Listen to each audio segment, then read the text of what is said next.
And so we've had several gadgets that have helped us in the last few weeks, and this one has really helped us on this trip because we have no power. This is our dual fuel propane and gasoline generator slash inverter, but we've been pleased with this Champion so far, and we're running it off of propane, so we don't have to like lug around a gas can. And if you're boondocking, I also love these little inverters. We got this for maybe 30 bucks at Walmart. I'm not gonna say this particular inverter I'm a fan of, but I mean, I love the idea of inverters at least. But this one's been okay. I just don't like the swivel mechanism. It like doesn't hold any weight, so when you plug something in, it just sort of plops down.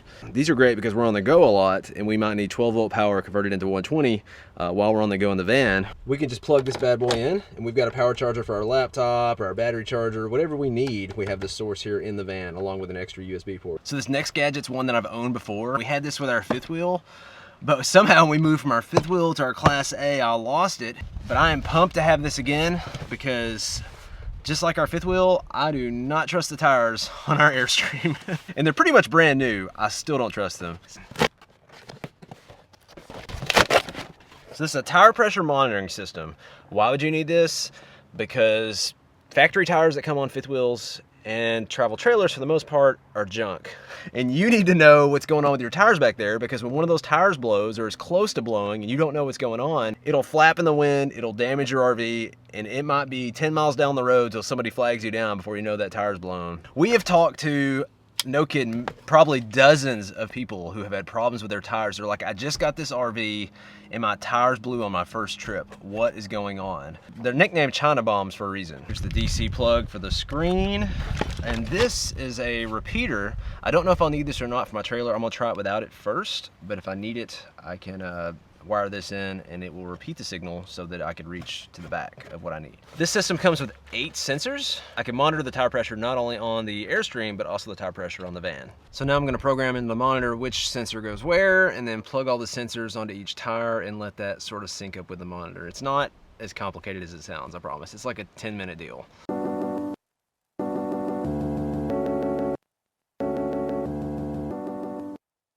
So I finished programming all the tires. It looks like it's gonna pick everything up. I'm not even hooked up to the Airstream, so I'm gonna wait and see how it does long term while I'm hooked up to the Airstream, if I need the repeater or not. It's already picked up the tire pressure for every tire.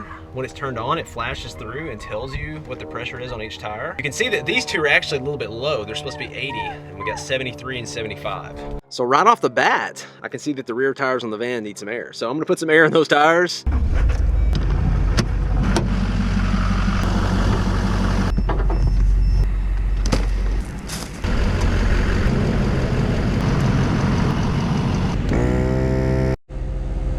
So products like this from EZRV, I mean, they're really a have to. I waited too long to do it. And in a motorhome, you know, really with our tow vehicle, I probably should have had it for our tow vehicle too. Put this link below, and I'll have this in our product section too, because I know this is gonna be a staple and it's something I'm gonna continue to use. And last but not least, as far as gadgets, my GoPro was stolen, Fort DeSoto. Thanks again. It was kind of a blessing in disguise. I got a GoPro Hero 5 Session. This thing is smaller, it's already waterproof, and I'm loving it. Oh, and another feature I love, which I don't know if the firmware did this on the 4, but we've always tapped the button once on the top and that'll start video, which is super quick and super easy for recording video. But if you hold this in for 3 seconds, it'll start a time-lapse video. We're gonna ride some bikes, so I get to try this thing out, clamp it to the bike, see how the audio does, and also check out some trails. Hey, sweetie, you ready to go ride a bike? Yeah, I'm gonna ride too. I'll go with you.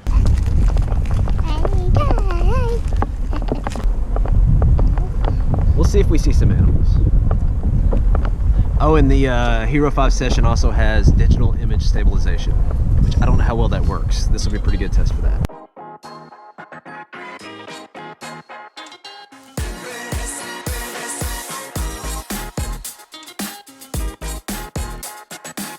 It's getting closer to dusk. I'm really hoping those wild hogs, or whatever it was, are out. Oh. Why would you hope that? I just want you to hear one.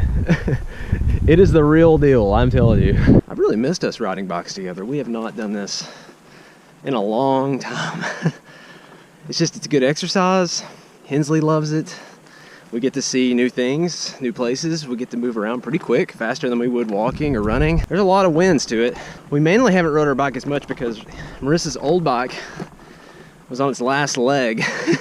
Yeah, my bike never recovered after Colorado and those goat heads or goat burrs, was that it? goat something. But those little spikes. Well, they punctured all our tires, every one of them. I had to replace all of our tires. Marissa's was about on its last leg anyways. It was a Walmart bike that made it, what, like 4 years? 5? It's pretty good. As much as we used it. And that's one of my favorite things about these kind of places. I mean, it's a preserve. We've seen all kinds of wildlife here. And a vulture. Did you see a vulture? Oh, we did see a vulture, didn't we? Vultures are very wild.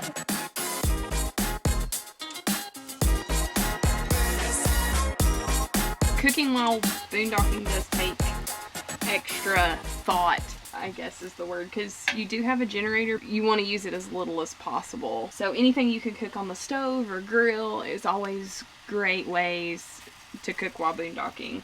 Are you sneaking a piece? All right. You think you're so sneaky.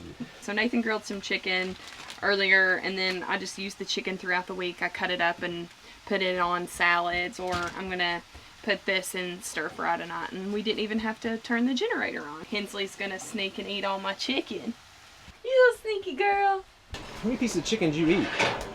Yay! You better run. I really love spots like this too, because you don't have to worry about Hensley as much. She can just run around, have a great time, and It's like having a huge fenced-in yard. Yeah.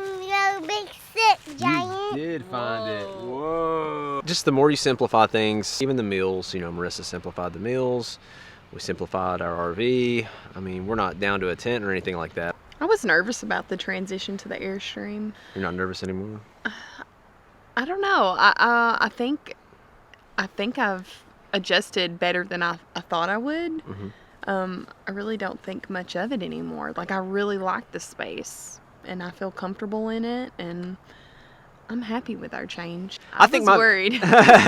Well, my biggest fear, and the fear, it's been true so far. I mean, it's laundry. We enjoyed that washer dryer, man. That's tough to give up. Mm-hmm. I don't know that anything's been like, hey, we figured it out. Once we feel a little better, we might share some of that on video. But right now, we're just still kind of scrambling around trying to find our way with laundry. Trying to find our groove. Yeah, we haven't gone to an actual laundromat at all. I don't know. It would take a lot for us to do that, I think, to get in the car, pack up with our 2-year-old, and go to a laundromat and sit there for 2 hours or whatever. That's that's tough for us. If our campground offers laundry, then we do it there, and if it doesn't, then we use the Wonder Wash at home. Pretty much. That's been our two methods so far. But, you know, you just work with what you got, roll with it, and just enjoy. I mean, this is beautiful here. I'm still waiting for those wild hogs. But other than that, it's been with you and these wild hogs? I love the noise. I want to see your face when you hear that noise. Wow, was it that intense? It's pretty intense. They're pretty loud. Like if you jump because of a squirrel, like doesn't look like we're gonna get it on camera, unfortunately, but maybe we'll run into some other stuff. I think we'll run into town. I've got to go to an Amazon locker. We might find something sweet while we're in town, but we'll see. We hadn't done that in a while. We've been pretty good. So it's time to break the streak. All right, we'll catch you guys later.